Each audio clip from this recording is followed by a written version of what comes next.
What's up, Jigsaw Piece? And today, people, we're bringing you the good and the bad of the Crown Tundra.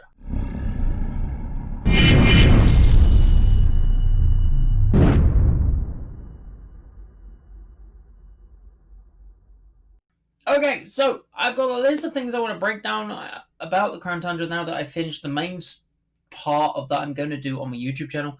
And the rest we're going to do over on twitch.tv/ChamberJigsaw. But before we get started, from just tapping that like button down below, because your support really does mean the world. Now, I've made some notes, and we're going to go over a few things. So, we're going to break it down. So, into sections, we've got Calyrex, the Birds, the Reggies, the Ultra Beasts, and the Max Raid Adventures. So, we're kicking off things with the Calyrex stuff.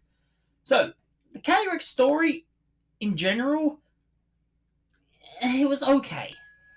It's going to go in the middle. It's okay, right? It's okay. Because the story was a very much go here, do this, come back. Go here, do this, come back. Go here, do this, come back. Go here, do this, come back. However, I like the basis of the story where it was a case of, you know what, there's a lost king of the tundra that people stop believing in because obviously they can't grow their crops.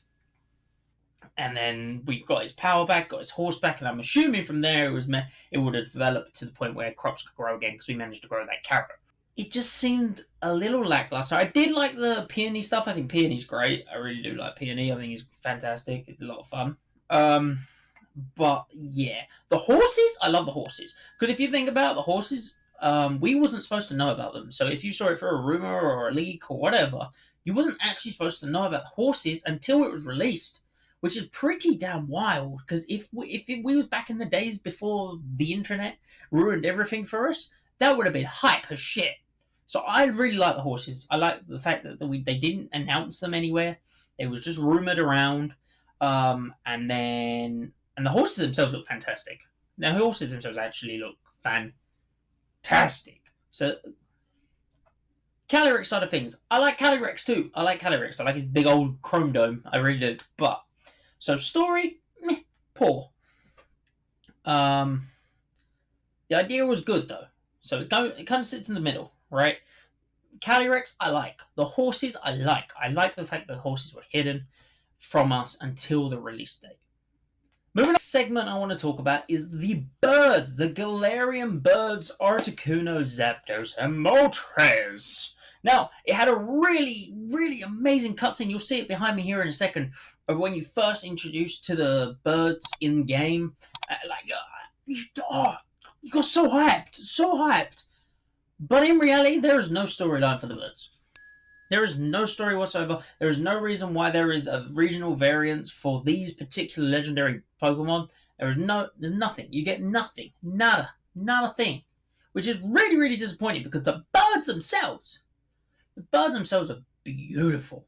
In order of worst to best, Articuno, Zapdos, Moltres. Moltres looks fantastic. But here we go. Here's the scene. This is gameplay from my actual playthrough, by the way.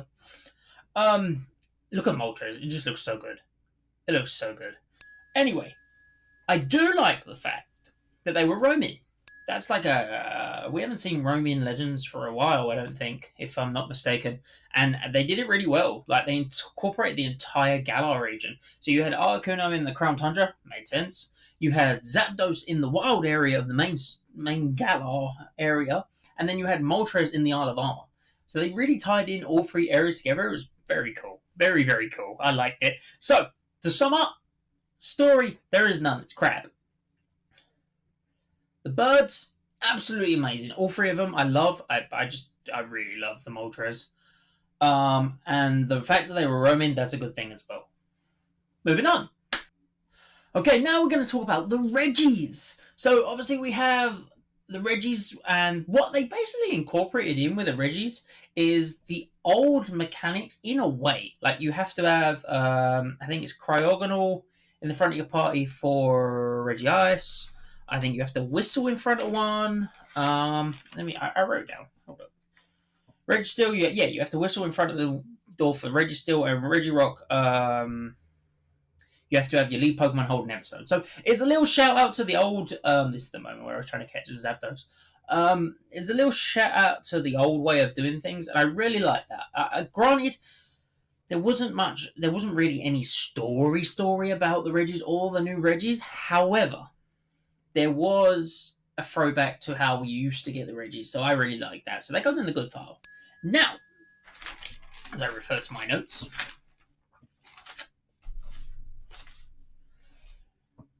Regigigas is in the game.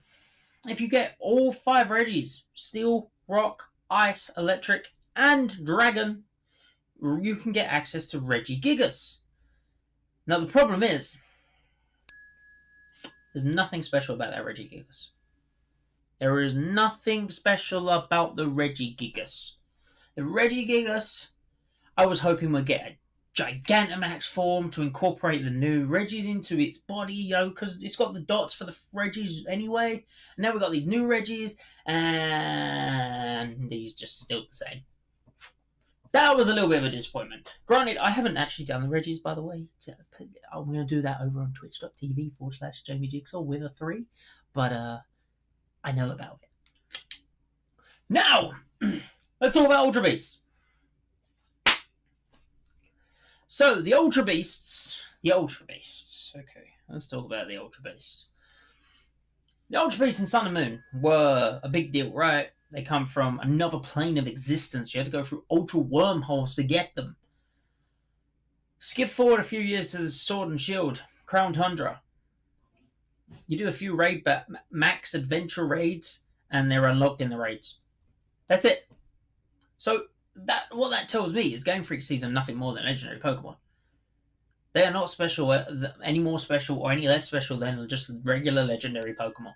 Which is a real shame because I think that it's utter nonsense. I really think we should have had something more for the Ultra Beasts. So that goes in poor. Not much more to say about the Ultra Beasts, so we're going to move on.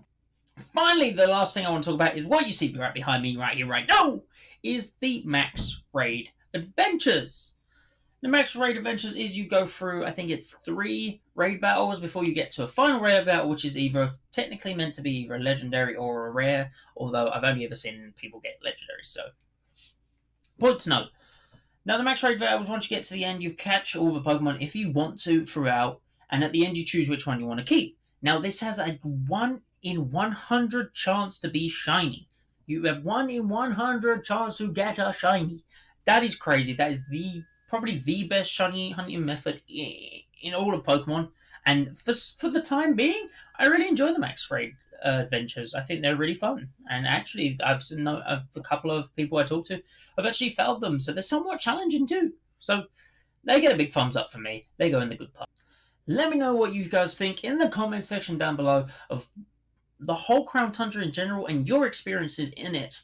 Other than that, I'm going to get out of it. If you guys have enjoyed today's video, then please go ahead and like, comment, share, and subscribe. Help me in helping the Jigsaw pieces grow. I've been Jamie Jigsaw, and I'll see you guys next time.